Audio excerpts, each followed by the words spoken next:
Shalom jemaat yang dikasihi Tuhan Allah, kembali lagi di Sapaan Gembala. Perkenalkan, saya Elia Mahar Sinduputro dari GKI Kebun Bawang.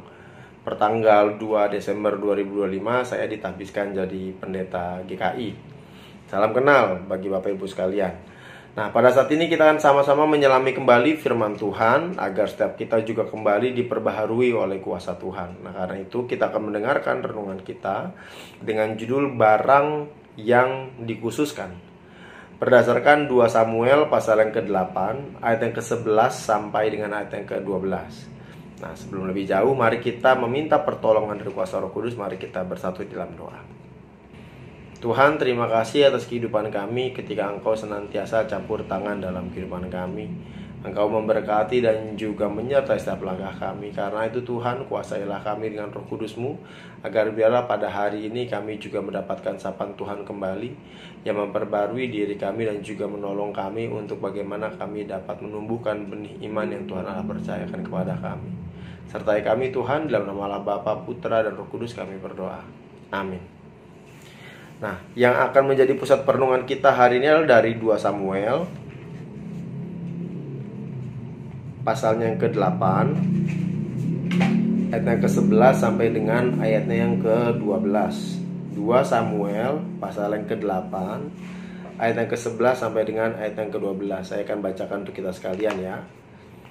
Barang-barang ini pun dikhususkan bagi Raja Daud bagi Tuhan, bersama perak dan emas yang telah dikhususkannya dari segala bangsa yang ditaklukkannya, dari orang Aram, orang Moab, Bani Amon, orang Filistin, orang Amalek, dan dari jarahan yang diambil dari Hadadezer bin Rehob Raja Zoba.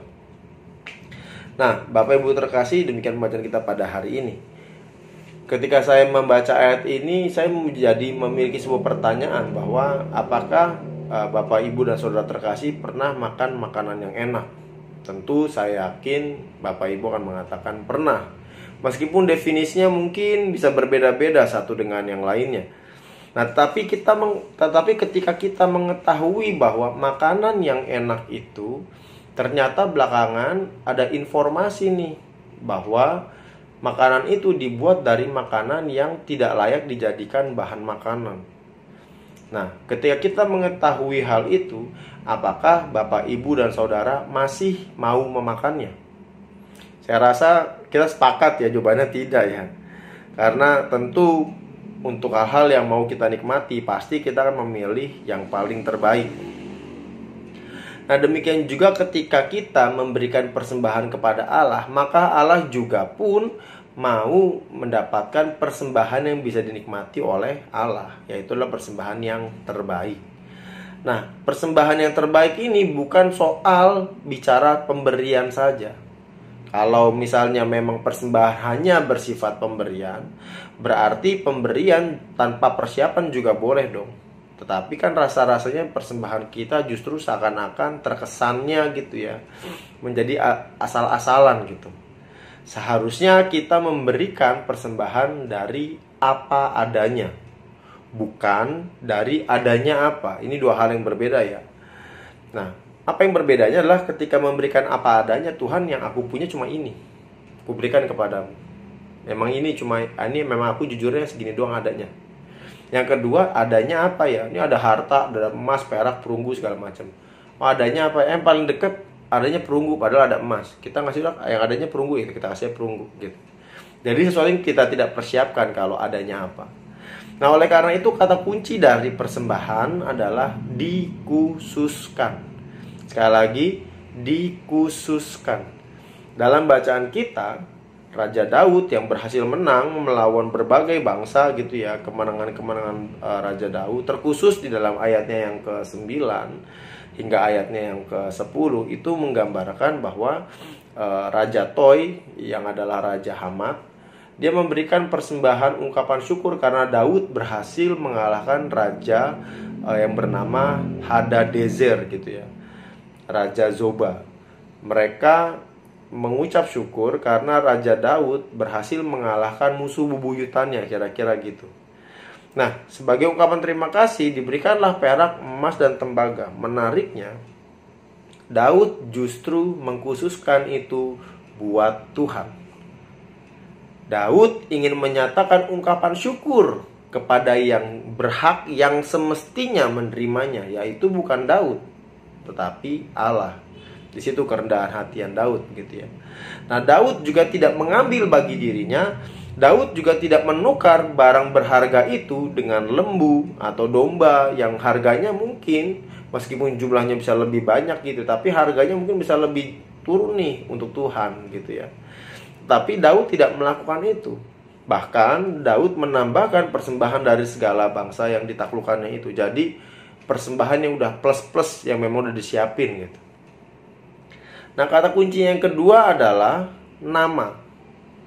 Nama ini yang berarti kepemilikan. Contoh ya, persembahan Daud gitu. Berarti persembahan ini milik Daud.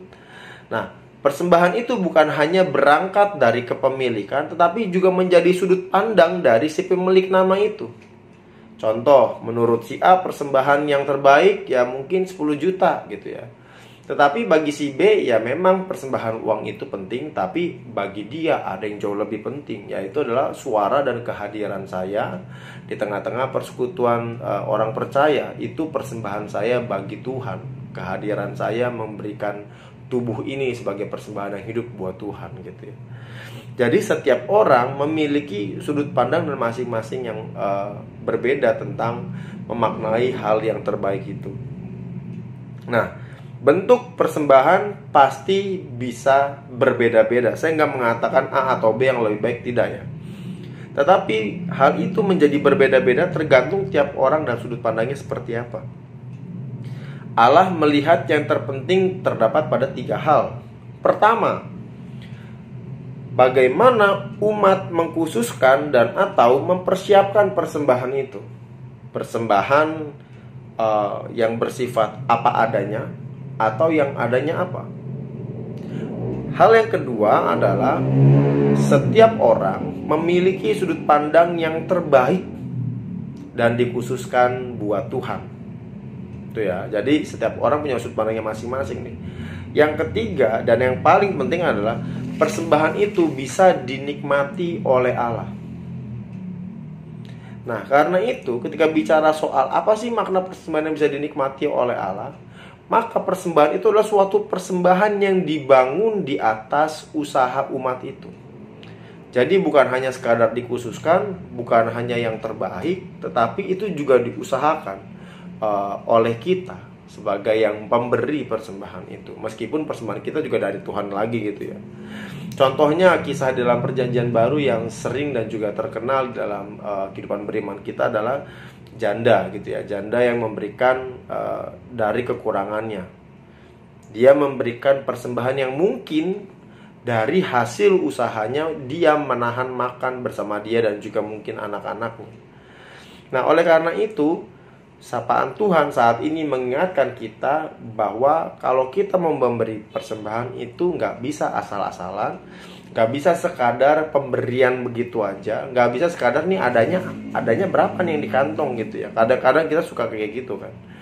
Nah, butuh tindakan dan usaha yang terbaik untuk kemuliaan nama Tuhan. Amin. Nah, karena itu pada saat ini kita akan menutupnya di dalam doa. Mari kita bersatu dalam doa. Tuhan, kami sungguh sangat mengucap syukur Tuhan pada saat ini menyapa kami untuk kami mengevaluasi dan juga memaknai kembali persembahan yang setiap minggu dan mungkin setiap waktunya kami berikan di dalam waktu kami masing-masing. Kami sungguh mengucap syukur kepada kasih Tuhan Allah senantiasa Tuhan Allah curahkan kepada kami, dan kami menyatakan kembali melalui persembahan syukur kami. Karena itu ya Tuhan, kami mengucap syukur bahwa ketika kami juga diingatkan untuk memberi persembahan, bukan sekadar pemberian, tapi juga bukan sekadar asal-asalan, melainkan memberikan persembahan yang terbaik bagi Tuhan. Kiranya kami dapat diingatkan oleh kuasa Roh Kudus-Mu ketika suatu saat nanti, ketika di dalam waktunya kami hendak mau memberikan persembahan. Tuhan Allah tolong mampukan kami, ingatkan kami untuk bagaimana kami dapat mempersiapkannya, mungkin sejak dari rumah atau mungkin ketika kami dalam perjalanan. Tuhan Allah menolong agar biarlah kami dapat memberikan apa yang terbaik menurut versi kami masing-masing. Dan biarlah di dalam segala pengertian kami yang kami pahami, dalam segala keterbatasan kami, Tuhan pun juga dapat menangkap maksud baik dan juga harapan di dalam diri kami bagi kemuliaan nama Tuhan. Dan pada saat ini Tuhan, kami akan melanjutkan hari-hari kami. Kembali kami akan melanjutkan dalam waktu kami masing-masing. Berkati setiap Bapak dan Ibu dan Saudara yang juga menonton channel saat ini. Tuhan juga menolong agar biarlah Tuhan Allah memberkati mereka. Biarlah dalam segala pergumulan Tuhan pun juga memampukan mereka, sehingga biarlah ketika mereka hendak memberikan persembahan, mereka dapat melihat bahwa ada berkat Tuhan juga yang Tuhan Allah percayakan kepada mereka. Sehingga biarlah dalam segala kelemahan dan keterbatasan kami pun dapat dimampukan Tuhan memberikan persembahan bagi kemuliaan Allah. Inilah kami Tuhan, anak-anak-Mu. Kami serahkan kehidupan kami seutuhnya hanya di dalam nama Allah Bapa, Putra, dan Roh Kudus. Haleluya, amin.